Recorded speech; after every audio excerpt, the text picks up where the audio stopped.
Your time is priceless, so using Stamps.com should be a no-brainer. In this day and age, there's no reason to stand in line at the post office when you can ship packages from home. With Stamps.com, you can save a ton of time and save money with discounts on post office rates and UPS shipping rates. Online sellers and people operating large warehouses can all benefit from Stamps.com. Just print official U.S. postage from your home or office printer for any letter or package and ship it wherever you want. It's that simple. Stop wasting time going to the post office and use Stamps.com instead. There's no risk. And with my promo code MURDERISH, you get a special offer that includes a 4-week trial plus free postage and a digital scale. No long-term commitments or contracts. Just go to Stamps.com, click on the microphone at the top of the homepage, and type in Murderish. That's Stamps.com, promo code Murderish, Stamps.com. Never go to the post office again. Before we get into this episode, I want to warn you that the case I'm covering involves the murder of a young child. Please use discretion. The opinions expressed in this episode do not necessarily reflect those of the Murderish podcast. Sensitive topics are discussed. Listener discretion is advised. On September 28, 1953, Bobby Greenlease, the 6-year-old son of one of the Midwest's wealthiest automobile dealers, was abducted from his school and held for ransom. The news that followed would make national headlines for months, holding the attention of Americans far and wide. People cared about the fate of little Bobby as if he was their own. This was a tale of evil, corruption, and stupidity, and Missouri's crime of the century, as the St. Louis Post-Dispatch would put it. This is Jamie, and you're listening to Murderish. Join me as I walk you through the case of Bobby Greenlease.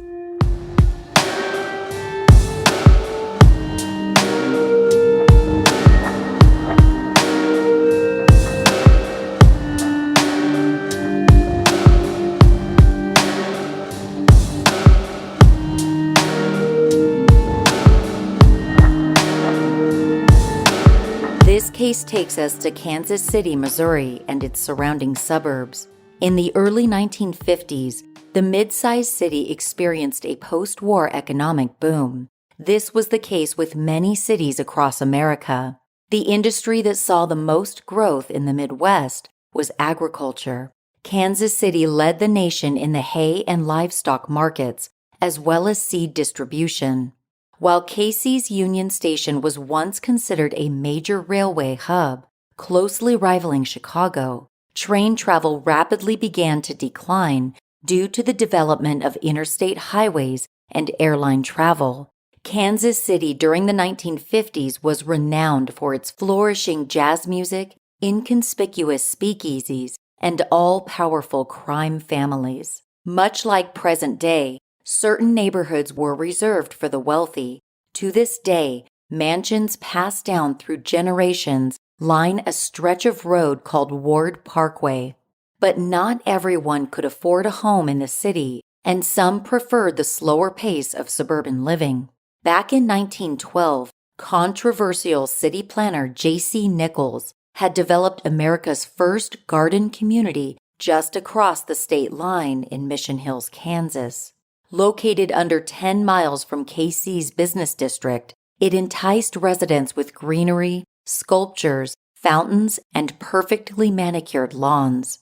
In the 1940s, officials followed a national trend of metropolitan expansion to avoid issues like population density and rising real estate costs. Kansas City's surrounding suburbs were promoted as being a stone's throw from city amenities, but more picturesque and family-oriented. This is the town the Greenlease family would proudly call home.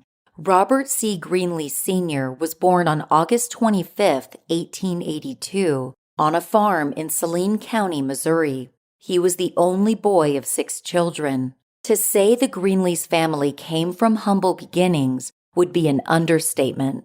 According to the Baltimore Sun, when Robert was in 6th grade, he dropped out of school and got his first job at a countryside schoolhouse.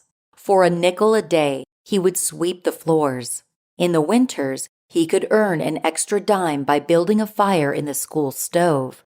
In his teenage years, his parents Charles and Julia moved the family to Kansas City. Right away, Robert developed a passion for automobiles. He studied the inner workings of the very first car models and applied his newfound knowledge by opening an auto repair business in downtown KC. At 21, with the help of a business partner, he invented and manufactured a car known as the Kansas City Hummer. It was named for the sound it emitted when it was driven, a slight hum. There were 4 replicas of his prototype. When his design flopped in the early automobile market, he didn't let that dissuade him from his goals. While working for various motorcar companies as a salesman, Robert heard whisperings of a hot new automobile model gaining popularity out east. The Cadillac was sleek, elegant, and reliable. It was quickly becoming a symbol of social status. The company was purchased by General Motors in 1909 and became one of the first automobiles compatible with mass production because its parts were interchangeable. When Robert was 25, he traveled to Detroit to apply for a Cadillac franchise. In 1918, he opened a dealership south of downtown Kansas City called Greenlease Cadillac Motor Company. It was the first Cadillac dealership west of the Mississippi. Other luxury cars were also sold there, and Robert became a partner at other dealerships throughout the Midwest and beyond. Every car sold at Robert's own dealership was embossed with the phrase, "Buy Greenlease," on the bumper, which was a matter of pride for both Robert and his customers. Robert's story was a classic rags-to-riches tale. Memories of the days spent sweeping the schoolhouse faded as his wealth grew exponentially. He soon found himself a multi-millionaire and one of Kansas City's wealthiest men. It was later stated in his obituary on findagrave.com, Greenlease was a true American pioneer and a titan in the growth and expansion of the Cadillac automobile nationwide for over 60 years. In 1939, Robert divorced his first wife, Betty Rush. Shortly after, he met the woman who would become his second and final wife, Virginia Pollock. Despite a substantial age difference, the 31-year-old was impressed by Robert's drive to succeed. They had 2 children together, Virginia Sue and Bobby Jr. Robert was 65 years old when his youngest child, Bobby, was born in February of 1947. By all accounts, he was a doting and generous father who exemplified that hard work paid off. Virginia preferred to stay out of the spotlight and avoided the press as word of the Greenlease's wealth quickly spread. By the early 1950s, 2 nefarious individuals desperate for easy money were paying close attention to the Greenlease family. During Robert's first marriage, he and his former wife had a son named Paul. After high school, Paul attended Kemper Military School in Boonville, Missouri. It was there that he met an acquaintance by the name of Carl Austin Hall. It was a brief connection that would end up greatly impacting the Greenlease family years later.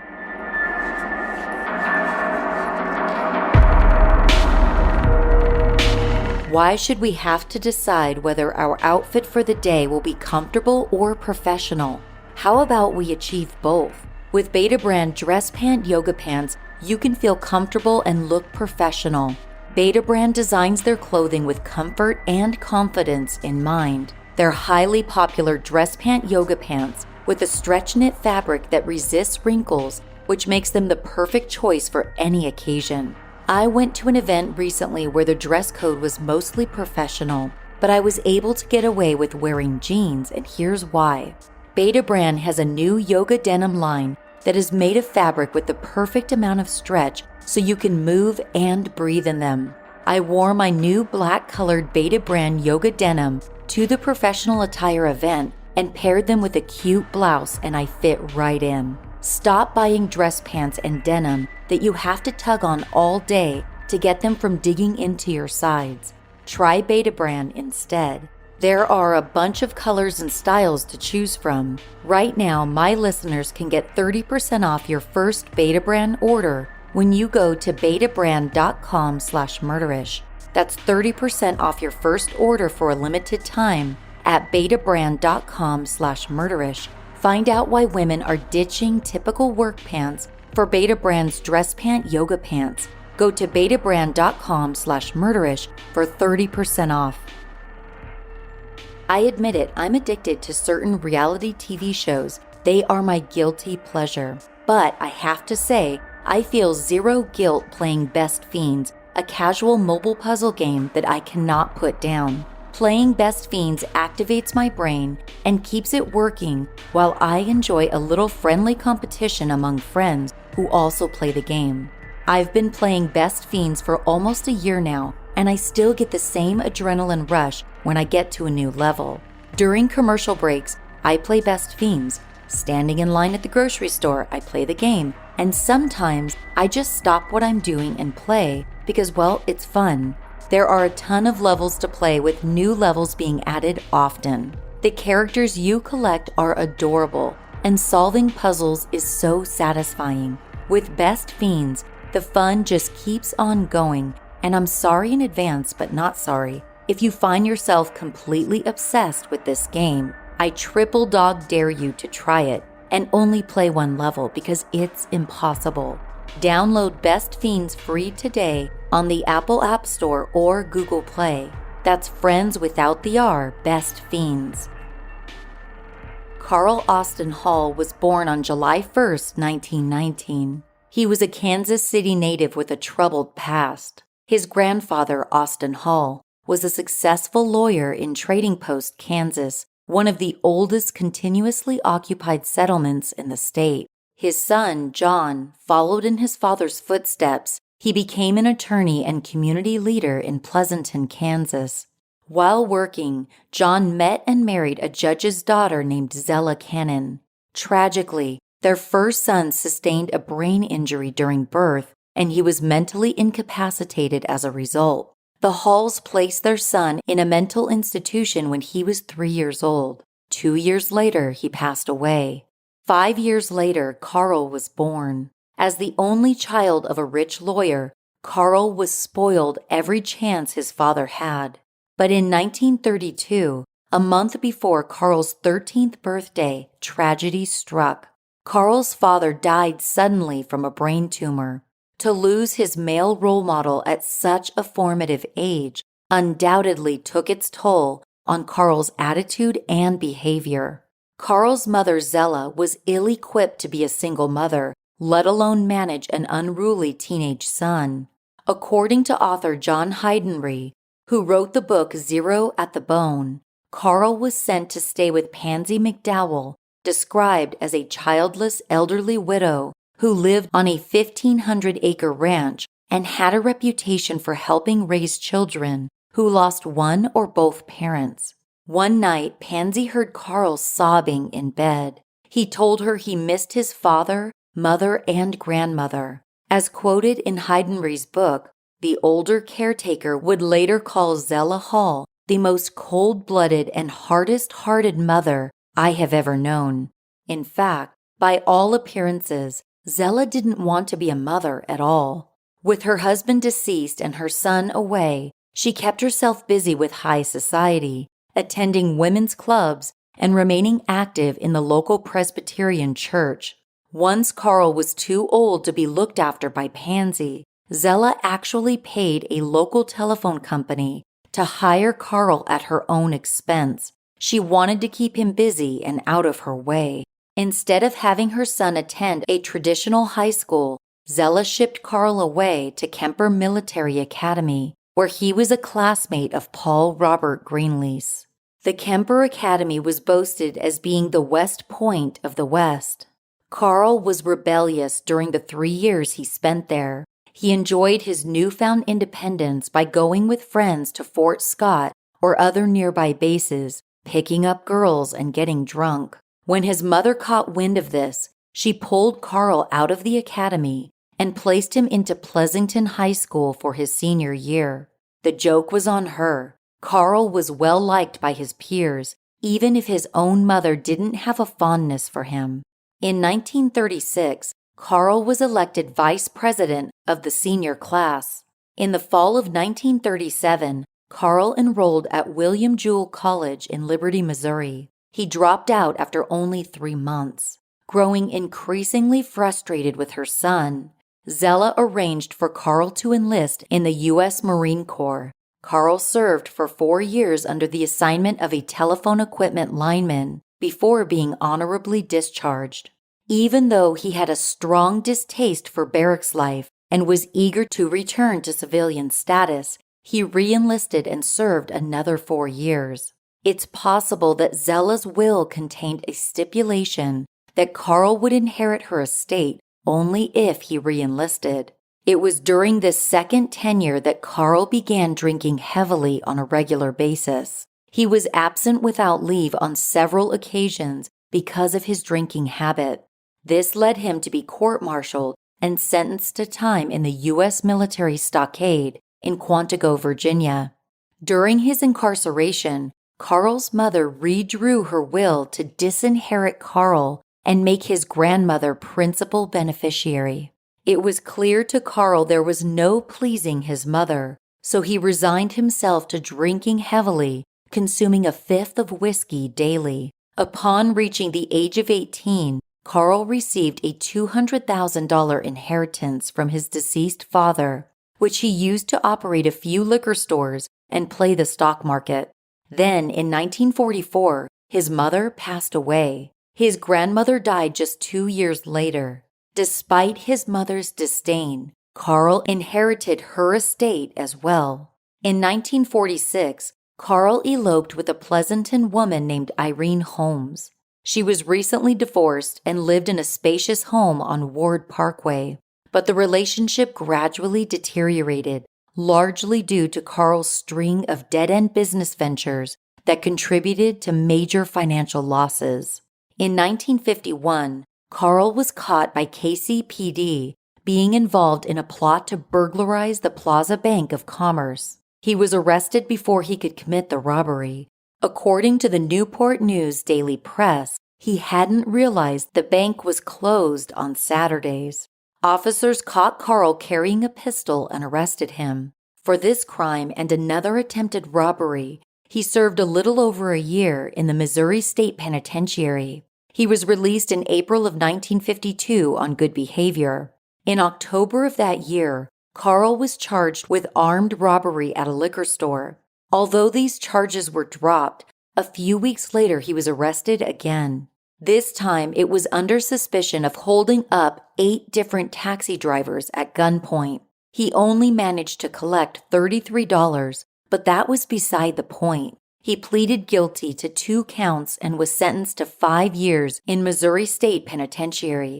During a sentencing hearing, as reported in the Newport News Daily Press, his attorney said of Carl, "He needs a psychiatrist, not imprisonment." Carl served only a year and 3 months of that sentence, qualifying for parole in April of 1953. He moved to St. Joseph, Missouri, where a local attorney who had helped secure Carl's early release came to his aid. He got him a job as an automobile salesman and then an insurance salesman. In both positions, he was fired for excessive absences and drinking on the job. St. Joseph, referred to by locals as St. Joe, was the town where 41-year-old Bonnie Brown Hetty lived. She was born on July 15, 1912, in the small town of Burlington Junction, Missouri. Much like Carl Hall, Bonnie experienced loss early in life.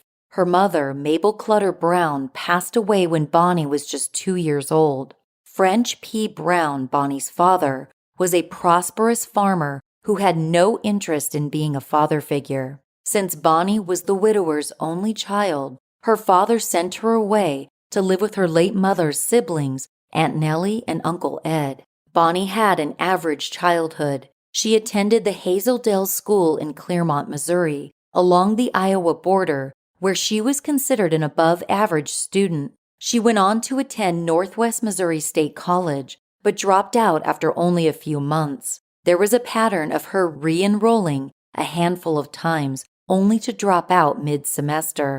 At one point, she took a hairdresser course and worked a stint in a local beauty salon. In June of 1932, when she was 20, Bonnie married Vernon Ellis Hetty. Outwardly, their relationship was loving. Vernon, a successful livestock merchant, often brought Bonnie to square dances, and together they showed and bred pedigree boxers. Their 6-room bungalow in St. Joe must have been a lively scene with so many dogs. Secretly, the marriage was full of suffering, especially for Bonnie. She wanted children early in the marriage, but Vernon was vehemently against having them. According to the book Zero at the Bone, Vernon forced his wife to have 11 illegal abortions. Perhaps because she was denied motherhood, a friend would say about Bonnie's opinion of children that she later began to dislike them intensely. When Bonnie's father, French, died in 1948, he left his estranged daughter $44,000 along with a 316-acre farm 16 miles north of Maryville, Missouri.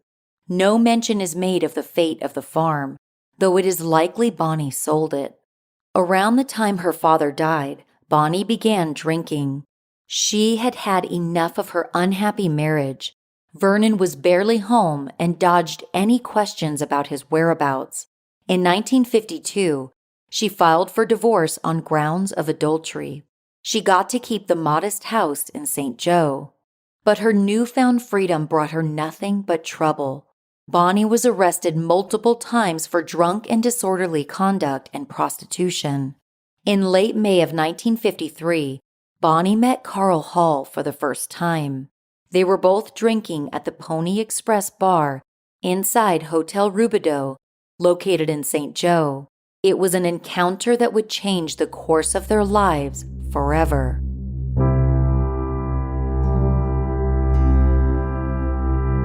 After chatting over drinks, Bonnie and Carl spent the night together.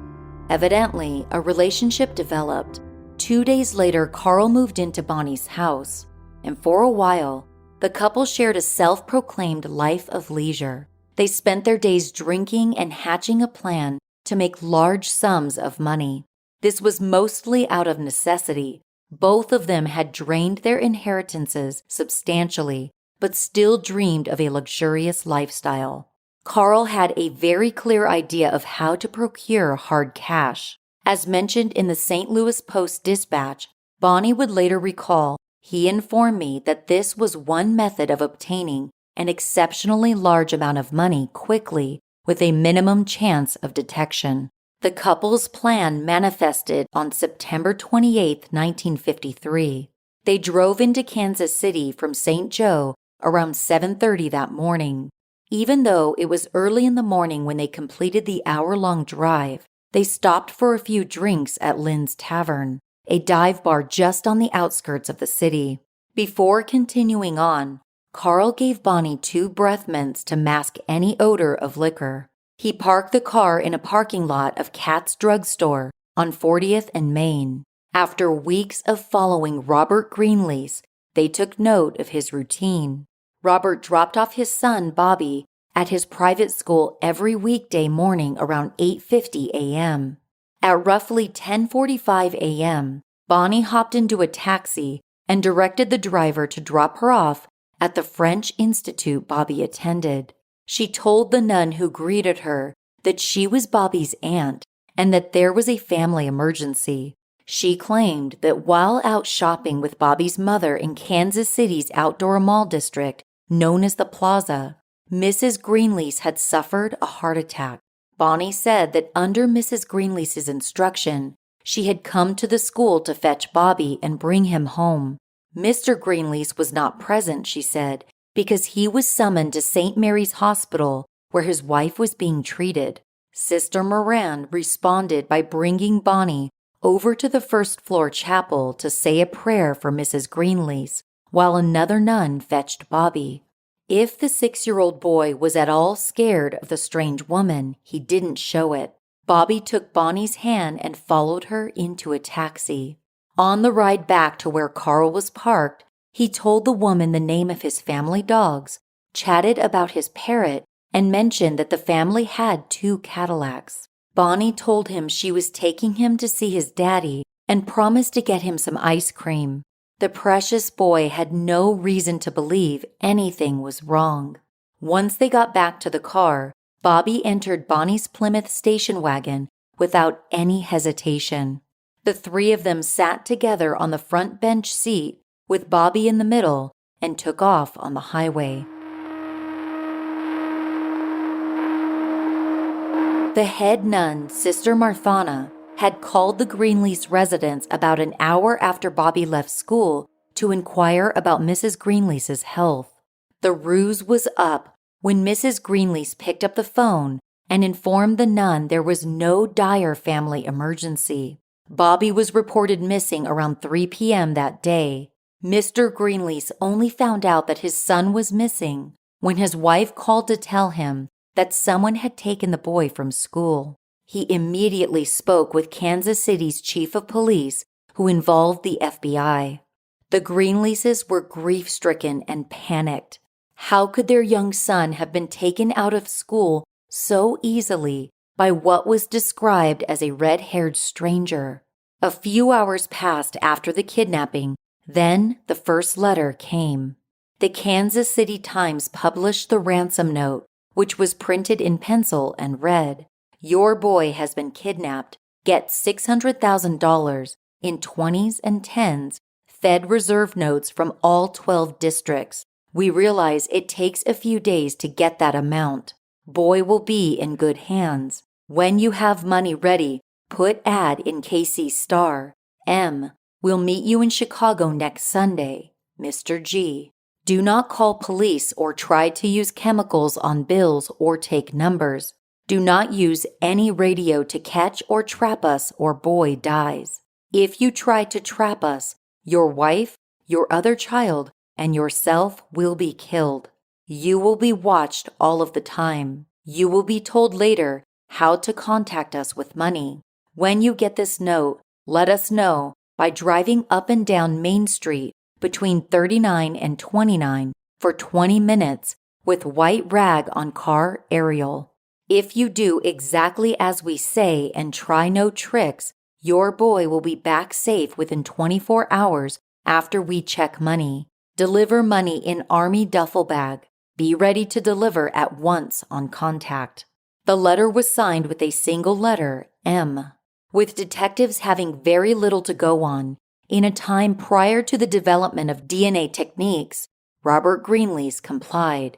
He and a friend drove up and down Main Street with a white T-shirt tied to his Cadillac's antenna, confirming the ransom letter was received. A second letter arrived on September 30th. It was postmarked the previous night and reaffirmed the demand for $600,000, while also stating Bobby was all right but homesick. Inside the envelope along with the letter was a Jerusalem cross Bobby had been wearing around his neck the day he disappeared. This personal item was meant to convey the criminals were not bluffing about having Bobby. According to the FBI's official website, the Greenleases received over a half a dozen ransom notes and 15 telephone calls over the course of a week. Robert desperately wanted his son back, so he gathered the ransom money. According to the Kansas City Star, a bank executive at Commerce Trust Company told Robert it would take several days to gather such an exorbitant sum.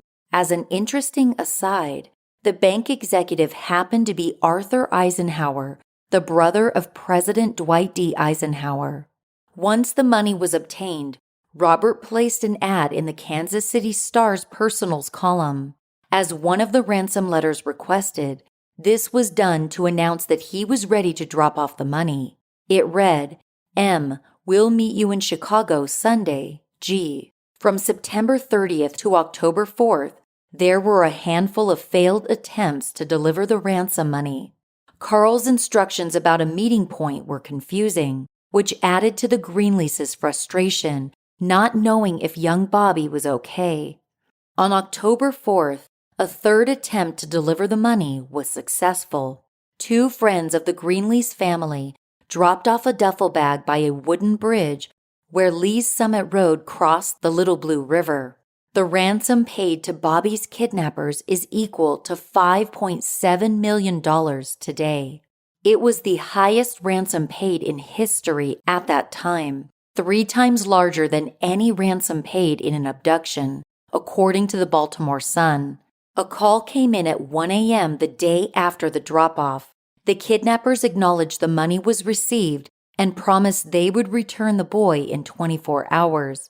According to the Kansas City Star, the kidnappers said instructions for picking up Bobby would be sent to the Western Union Telegraph office in Pittsburgh, Kansas. The town was 100 miles south of Kansas City. A few hours later, 2 of Robert's associates waited at the telegraph office. No message came through. After 2 days of waiting, the men gave up and returned to Kansas City. The Greenleases never heard from the kidnappers again. There was a lot going on behind the scenes, which was hidden from the Greenlease family. The biggest deception was that Bobby would be safely returned home if the Greenleases forked over the ransom. In actuality, Bobby had been killed within an hour of being kidnapped. Once Bonnie and Carl had the boy in their car, they took the highway and pulled off into a wheat field 5 miles from the Kansas-Missouri border.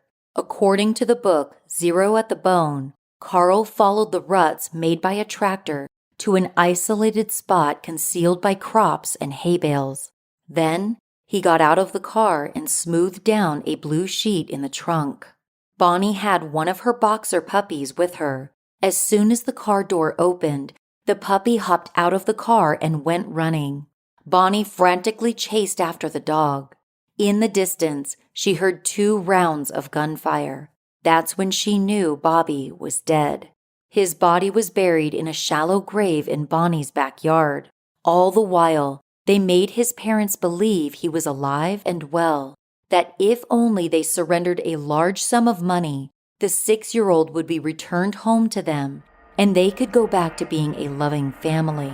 It was all a terrible lie.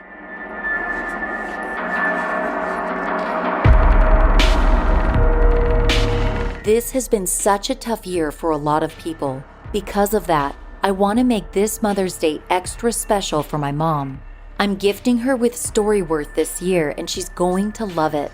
StoryWorth is an online service that allows mother figures to tell their stories through questions they're asked through the StoryWorth service. Here's how it works.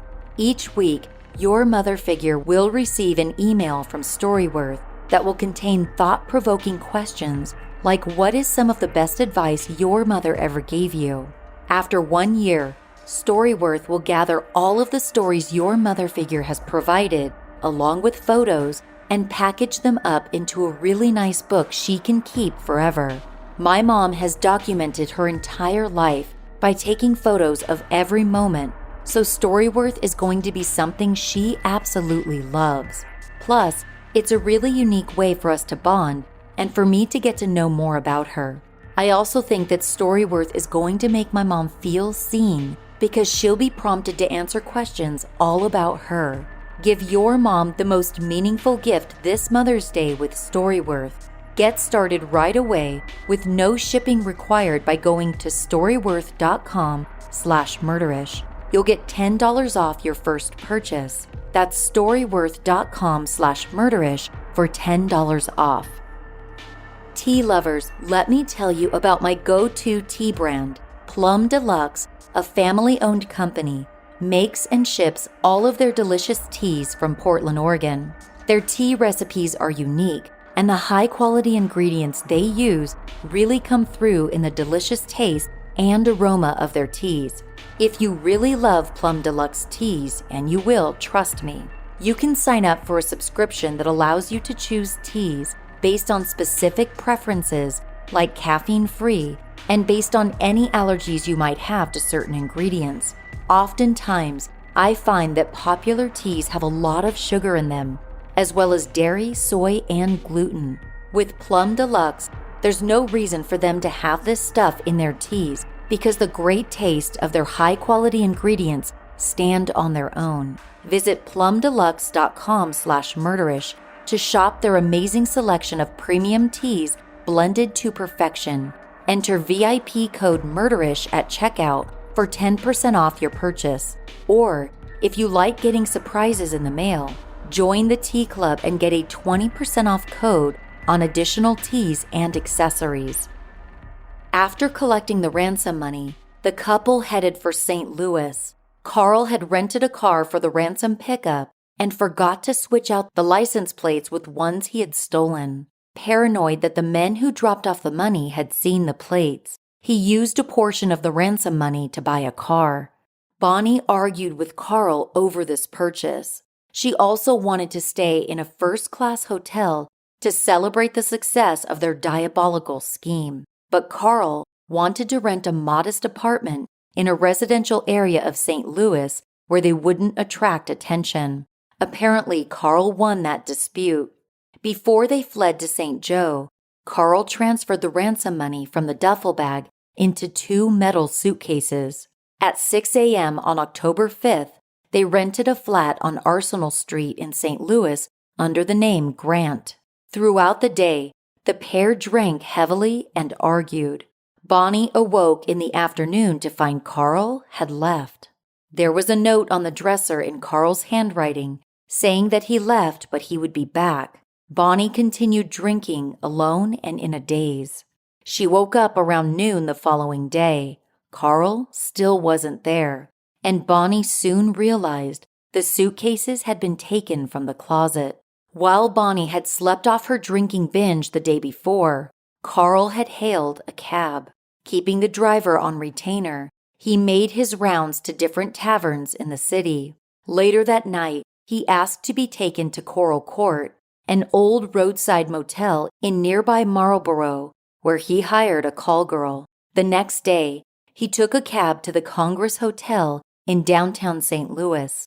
It was an upscale hotel where celebrities were often spotted.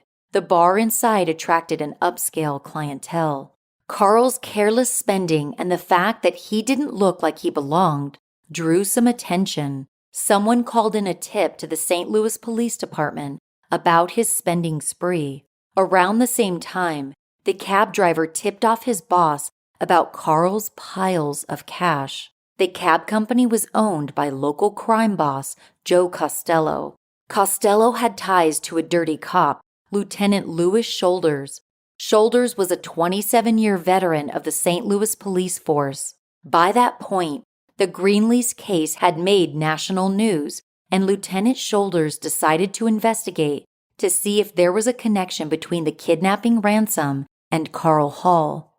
On October 6, 1953, he and patrolman Elmer Dolan arrested Carl and brought him down to the Newstead Station in North St. Louis. According to the Kansas City Star, an hour later, officers returned to the station with the money-filled suitcases. They claimed it was all the money Carl had on him, though it was later discovered the suitcases contained only part of the ransom. It didn't take long for Carl to implicate Bonnie. All the arguing had gotten her on his bad side. But he also implicated another person, Thomas Marsh. Carl and Bonnie eventually confessed to the kidnapping and were held in the Jackson County Jail on extortion charges. Carl maintained he and his cohort only kidnapped Bobby. It was Thomas Marsh who had killed him. Marsh was an easy scapegoat. He had served 2 years in the Missouri State Penitentiary for child molestation. Though he had received a longer sentence, it was commuted by the governor for unknown reasons in October of 1951. Since his release, he had a laundry list of criminal charges, including drunkenness, loitering, disturbing the peace, and vagrancy. So it wasn't a stretch of the imagination that Marsh could be capable of harming another child. In a press release published by the Shreveport Times, FBI Director J. Edgar Hoover was quoted as saying, "The confession of Carl Austin Hall consists of his admissions of planning and arranging the kidnapping of Bobby Greenlease, delivering of the boy to Thomas John Marsh, the giving of a revolver to Marsh, the burial of the body, and the collection of the $600,000 ransom, along with the negotiations with the parents for the boy's safe return after 24 hours. Hall denies, however, that he personally killed the boy. Marsh was on the run once he fell under suspicion. Photos of the 37-year-old paroled convict were in all of the newspapers for his alleged involvement, so the public was on high alert. Tips of his whereabouts were received sporadically by the FBI. The Spokane Chronicle cited 2 instances where Marsh may have been spotted. A filling station attendant in Cedar Rapids notified police about an extremely nervous motorist who stopped for gas at around 3 a.m. on October 7th. He had driven off without waiting for his change. The attendant told detectives that the man said he was going to Minneapolis, drove a black Chevy sedan, and had no plates on his vehicle. This attendant also happened to notice Missouri plates lying on the floor of the car. Investigators also received a tip from the wife of a tavern owner outside Des Moines, Iowa. She said a man matching Marsh's description came in 3 times in a single afternoon, asking for a newspaper each time. According to her, the man said, "I used to drive trucks for Greenlease." But discrepancies in Bonnie and Carl's stories made detectives doubt that Marsh had been an accomplice. Initially, Carl claimed that Bonnie had no idea that she was taking part in a kidnapping. According to the St. Joseph News Press, he said he told her the boy was his child by a former marriage and that he only wanted to visit with him for a few hours. Bonnie also emphasized she had never even met Thomas John Marsh. Carl maintained this story as long as he could. He said that he handed Bobby off to Marsh to take him to St. Joe within an hour of the kidnapping, and that he had killed Bobby and buried him in Bonnie's backyard. When investigators dug around in her yard, they found Bobby buried in a shallow grave beneath a patch of chrysanthemums. He was wrapped in a blue plastic sheet with lime thrown on top, which made the body decompose faster. The Greenlease's family dentist, Dr. Hubert Eversole, used dental records to confirm the identity of the body. It was, in fact, young Bobby. Having located the victim, detectives took a closer look at Bonnie's bungalow. While searching the house, investigators saw bloodstains on the floor of the basement and on the steps leading to the door. Blood was also found on a nylon blouse and fiber rug inside the home. 2 .38 caliber shell casings were also retrieved, one inside the house and another under a floor mat in Bonnie's station wagon. After further analysis, it was confirmed that these shell casings matched the Wesson revolver in Carl Hall's possession when he was arrested. The evidence did not line up with Carl's account that a third individual was involved. Marsh was never tracked down by the FBI because it became unnecessary. On October 12th, after sending Kansas City detectives and FBI agents on a wild goose chase, Hall and Hetty confessed to murdering Bobby. The manhunt for Marsh was called off. Along with the confessions, the duplicitous pair directed authorities to the crime scene. 2 pieces of evidence were obtained there. A small brown velvet hat belonging to Bonnie was left behind when the gunfire startled her dog. A mechanical pencil was also found at the scene. It was engraved with the words, Greenlease O'Neill Oldsmobile. The pencil had been given to Bobby from his father. And just like that, the kidnapping murder case full of twists and turns was solved. More details would come to light during the trial. Right off the bat, because the couple crossed Missouri and Kansas state line with the kidnapped child, the Lindbergh Law applied to the case. According to Time magazine, the Lindbergh Law, which was enacted in 1932, declared kidnapping across state lines a federal felony. It is named after the famous aviator Charles Lindbergh, whose 20-month-old son was kidnapped from his home. Also referred to as the Federal Kidnapping Act, the law was created because federal agencies are more effective in tracking down kidnappers across state lines than local authorities. It was devastating news to hear, despite meeting the kidnappers' demands, that Bobby had been killed. A family friend, Robert Letterman, served as a spokesman for the Greenlease family during the media storm that surrounded the case. In speaking about the news Bobby had been killed, he told the Associated Press, "We relied on a criminal's word. We had to, but we lost." The charges of kidnapping and murder both held a maximum penalty of death in Missouri, and most juries of past and present time don't take crimes against young children lightly. The greatly anticipated trial began on October 30th, 1953, at the U.S. District Court of Missouri. The press recorded every reaction from Hall and Hetty. Newspapers around the country regularly devoted a 2-page spread to every moment of the trial. Local newspapers like the Kansas City Times and the Kansas City Star published updates in both morning and evening editions of their daily papers. There were 12 jurors, all consisting of middle-aged white men. The case was so highly publicized, it was a unique challenge to ensure jurors would remain unbiased. According to the Kansas City Times, between sessions in court, the jurors were isolated at the Pickwick Hotel. They were instructed by Judge Albert L. Reeves not to listen to the radio, watch television, or discuss the case in any way. Any newspapers they wanted to read had references to the case clipped out. As cited in the Kansas City Times, Edward Schufler, U.S. Attorney for Western Missouri, opened the trial by calling the crime one of the outstanding kidnappings in the annals of America, in the entire world. Bonnie reportedly smiled at this statement.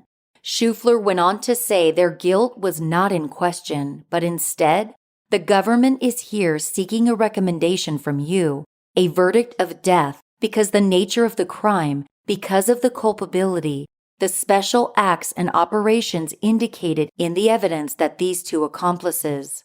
The evidence will clearly indicate that these two accomplices, partners in this tragic crime, worked hand in hand, that they were in this together. Harold Hull represented Bonnie Brown Hetty. In his brief opening statement, he declared Bonnie didn't want to testify on her behalf. As captured by the Kansas City Times, he wished only to present one piece of evidence, intended to show Bonnie Brown Hetty was not always an evil woman. The only witness for Bonnie's defense was her aunt, Mrs. Nellie Baker, who had raised Bonnie after her mother's death. Her developmental years, Hull argued, could be construed as mitigating circumstances. Carl Hall's court-appointed attorney, Roy K. Dietrich, focused on the notion that his client's life was set up for failure. He was quoted in the Times as saying, "He was used to wild and riotous living. He did not know how to work. He tasted the joys of money without knowing what it was to toil for it. He did not have the love from his parents that a child should have. He hadn't any love of his parents to teach him to love others." He also argued Carl's love of alcohol had deadened his sensibilities. But any attempts to cast the criminals in a better light were fruitless. National headlines seemed to dwell on Bonnie's demeanor. They read, "Bonnie Hetty displays virtually no remorse as guilt is put into record, appears to be indifferent, her face a mask, and no interest in her fate is shown by kidnapper Bobby Greenlease." It's possible Bonnie was the media's focus because it was the 1950s and no one could fathom a woman harming a child. It seemed unnatural. In the span of 45 minutes, U.S. Attorney Edward Schufler read Bonnie's 26-page-long confession to the court. The Kansas City Times relayed every step of the crime. They had originally intended to abduct Bobby's 11-year-old sister, Virginia Sue. At one point in the middle of September, Bonnie and Carl had followed Mrs. Greenlease to pick Virginia up at school. On the way home, they stopped at the Plaza District. Virginia was left in the Greenlease's Cadillac while her mother went into the drugstore. Carl debated whether he could kidnap the girl without causing a scene, but out of nowhere, she got out of the car and joined her mother. Virginia was never informed of this incident for fear of frightening her. The couple had been planning the kidnapping since June of that year. It was entirely premeditated. Failing to capture Virginia, they shifted their attention to Bobby. The day before the abduction, Bonnie wrote, "We had decided it would be necessary to murder the boy. It took Carl almost a day to dig the grave.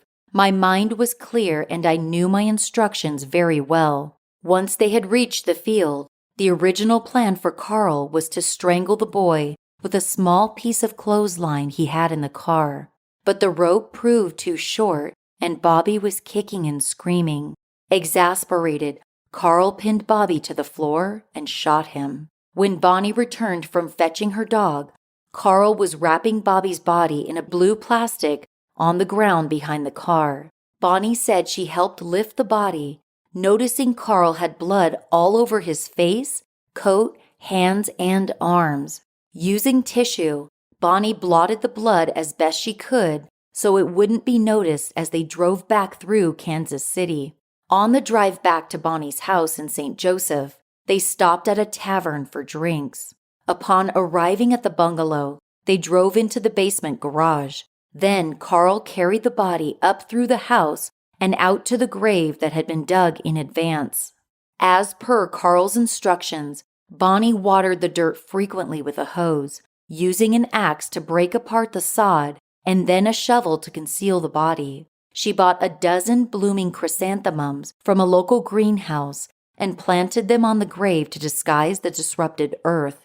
In her confession, Bonnie also admitted she was intoxicated most of the time between the murder and her arrest. As quoted in the Kansas City Times, "One reason for my staying in this inebriated condition was the realization of the horrible crime which had been perpetrated, and I wanted to stay drunk so that my conscience would not bother me."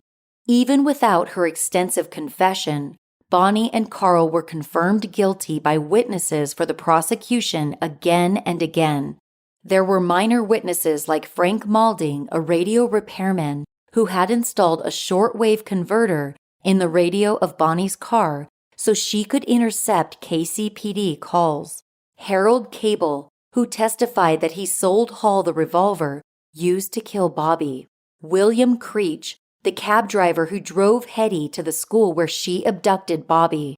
And then there was Bobby's father, Robert Greenlease. While he struggled to maintain composure, he identified items belonging to his son: the ransom notes, the ad he had placed in the KC Star, and the mechanical pencil. It was heart-wrenching to watch. Dr. H.F. Mundy, chief medical examiner assigned to the case, took the stand and described the severity of Bobby's injuries.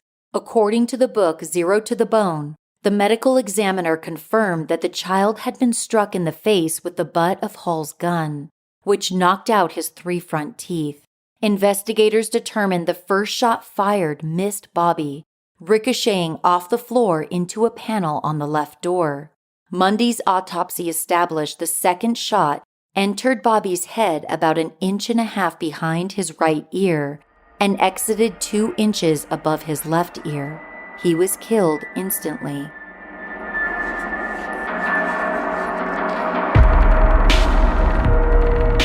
During the pandemic, I went on a TV binge fest and ran out of shows to watch. Then, with my Acorn TV account, I found myself with so many new shows to binge. Acorn TV is a British streaming service that has a brilliant library of exclusive premieres and originals you can't find anywhere else, and it's all commercial-free. There are award-winning mysteries, dramas, comedies, and so much more ready for you to binge right now. On Acorn TV, you'll find Keeping Faith, a BBC thriller featuring actress Eve Miles, who plays an attorney who's in a happy marriage. Then, her husband suddenly disappears and she becomes the prime suspect. She's on a mission to find out the truth, but in the process, the criminal underbelly of her quiet town is exposed. A new season of Keeping Faith is streaming now. I love how easily I can stream Acorn TV on my phone, which came in handy when we went camping recently. If you're ready for a streaming service that offers new stories, new characters, and breathtaking sceneries every week, do what I did and get Acorn TV. Try Acorn TV free for 30 days by going to acorn.tv and use my promo code MURDERISH. That's ACORN.TV, code MURDERISH, to get your first 30 days free. You guys, I've been telling you about Stamps.com, and who doesn't love a good time-saving and money-saving hack? Stamps.com offers both because it allows you to ship packages from home and get discounted post office and UPS shipping rates. Business owners, you can save so much money on payroll and mileage expenses sending your employees to the post office to ship packages. Switch to Stamps.com instead. With your Stamps.com account, you can ship packages via USPS or UPS at discounted rates to any destination you want. It's cheaper than using a postage meter. It's no surprise that almost 1 million small businesses are already shipping with Stamps.com. Stop wasting time going to the post office and go to Stamps.com instead. There is no risk, and with my promo code MURDERISH, you get a special offer that includes a 4-week trial plus free postage and a digital scale. No long-term commitments or contracts. Just go to Stamps.com, click the microphone at the top of the homepage, and type in MURDERISH. That's Stamps.com, promo code MURDERISH. Stamps.com. Never go to the post office again. The sensational trial ended on November 19th. After an hour of deliberations, the jury recommended the death penalty for the 2 child murderers. As cited on the FBI's official site, when reflecting on the outcome of the trial, Judge Reeves said, "I think the verdict fits the evidence. It's the most cold-blooded, brutal murder I have ever tried." And that was saying a lot, as the judge was in his 80s at the time. On December 18, 1953, 81 days after the kidnapping and murder, Bonnie Brown Hetty and Carl Hall were scheduled to be executed. Anticipating a large crowd of curious spectators, traffic patrolmen roped off the streets surrounding the Missouri State Penitentiary. The murderous pair were executed together in the gas chamber. As for the discrepancy in the ransom money brought into the station, it was discovered that the arresting officers had kept some for themselves. Both Lieutenant Louis Shoulders and Patrolman Elmer Dolan were federally indicted for perjury in 1954. Shoulders served 3 years in the penitentiary, passing away in May of 1962, just a few years following his release. Dolan served 2 years in prison. In 1965, President Lyndon B. Johnson inexplicably pardoned him. According to the Kansas City Star, some who have studied the case believe a St. Louis mobster laundered the stolen ransom money through associates in Chicago. We will likely never know where the money went, just that it was originally intended to buy back a life that was already taken. The Greenlease family never got over Bobby's death. As mentioned on the Greenlease family's official website, the tragic loss of his little Bobby left such a profound shadow on Robert. His well-known generosity did not dissipate after grieving. He helped his surviving son, Paul, open up his own Cadillac dealership in Kansas City. Virginia Sue leaned on her father for support, but the death of her brother cast a gloom over her life. She passed away in 1984 when she was only 43.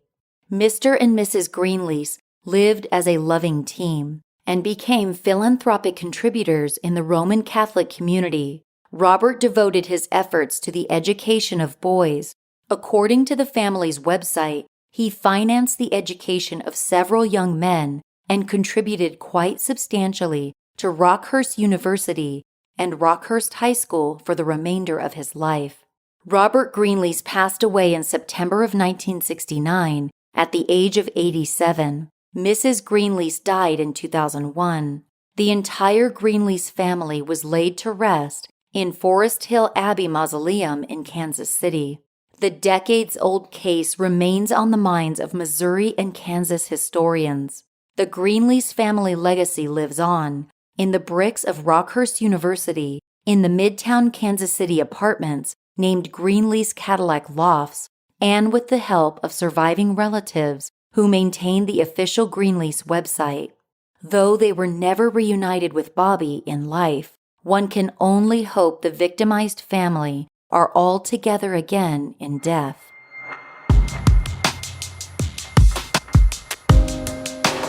Thanks for joining me on this episode of Murderish. Don't forget to follow or subscribe to my new podcast, Judgy and Juryish. Also, I'm going to be at CrimeCon in Austin, Texas this year, and I'd love to see you there. Use promo code MURDERISH20 to get 10% off of a standard badge. Go to crimecon.com to get info about the event. It's so much fun. Use promo code MURDERISH20 for 10% off. Stick around after the closing music to hear promos for The Path Went Chilly and Criminal Conduct Season 2. Make sure you hit follow or subscribe if you like what you hear. Check out murderish.com if you want to buy Murderish merch like t-shirts, face masks, and more. If you can't get enough Murderish, subscribe to our Patreon service to get immediate access to bonus content only available to Patreon subscribers. There's a link to go behind the scenes and become a Patreon subscriber at murderish.com. Thank you to Porter K, Emily S, Stephanie R, and Gabrielle D for becoming Patreon subscribers. I appreciate you guys so much. If you haven't joined the Murderish Facebook discussion group, do it. We have so much fun in there. You can also find me on Twitter at MurderishPod and on Instagram at MurderishPodcast. If you'd like to support the show in other ways, tell a friend about Murderish or write a review in your favorite podcast app. Murderish is mixed and mastered by John and Jessica Buchanan of Audio Editing Solutions. Music is by Nico of We Talk of Dreams. This episode was researched and written by Allison Schwartz. Stick around after the closing music and podcast promos to hear a list of sources used for this episode. As always, Ishers, thank you for joining me on another episode of Murderish. And remember, listening to this podcast doesn't make you a murderer. It just means you're murder-ish.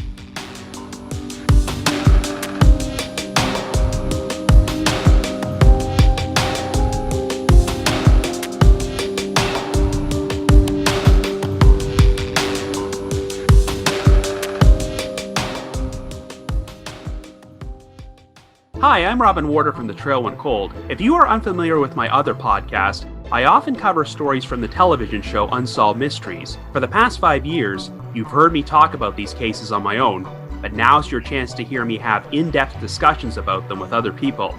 I want to welcome you to my new project, The Path Went Chilly, where I will be discussing in depth with my two good friends and co-hosts cases that I've covered on The Trail Went Cold.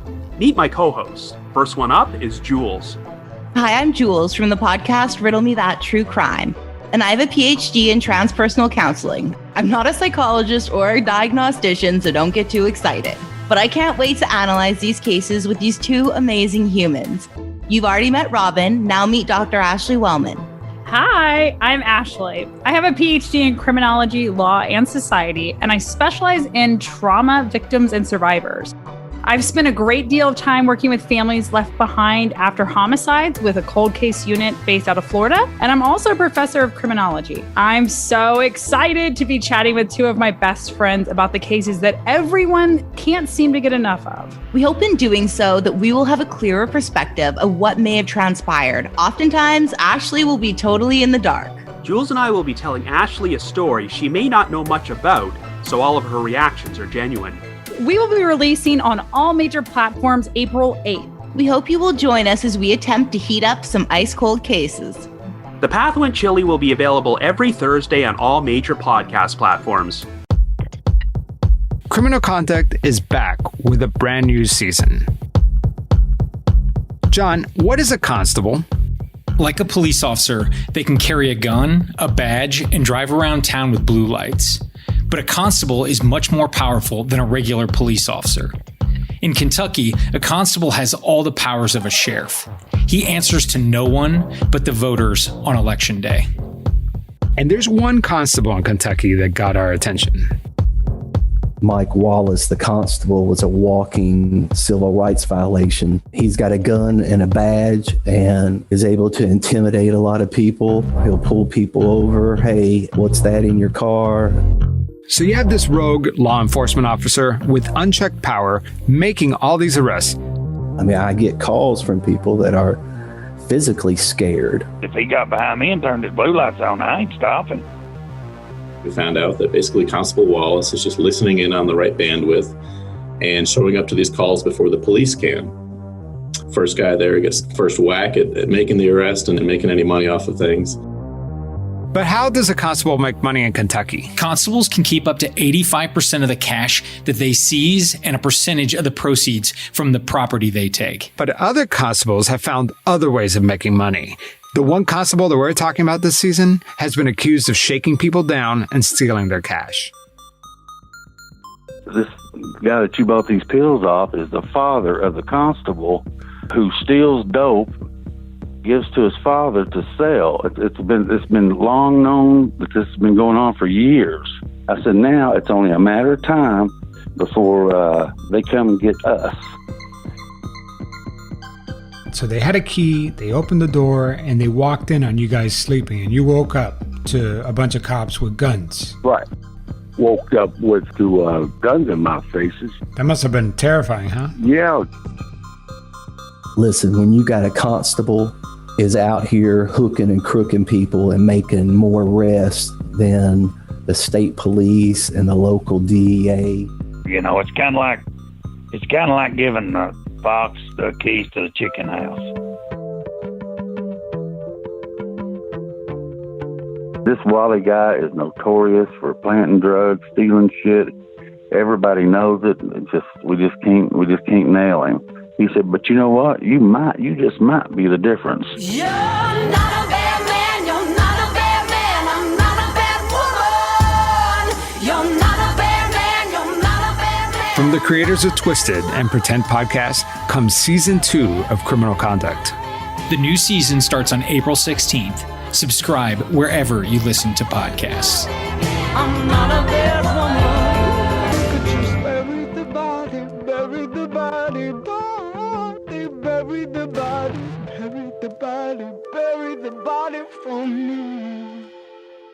Sources for this episode include an October 8, 1953 Associated Press article in the Baltimore Sun, an Associated Press article in the Daily Press, Newport News, Virginia, dated October 8, 1953, an Associated Press article in the Times, Shreveport, Louisiana, dated October 7, 1953, an Associated Press article in the Baltimore Sun, dated October 8, 1953, an Associated Press article in the Spokane Chronicle, dated October 8, 1953, an Associated Press article in the Baltimore Sun, dated October 8, 1953, an October 7, 1953 Associated Press article in the Times, Shreveport, Louisiana, a 2021 post on the City of Mission Hills website at missionhillsks.gov, posts on the Greenlease family website dated 1995 posted by Elias Charles Disney and Daniel H. Disney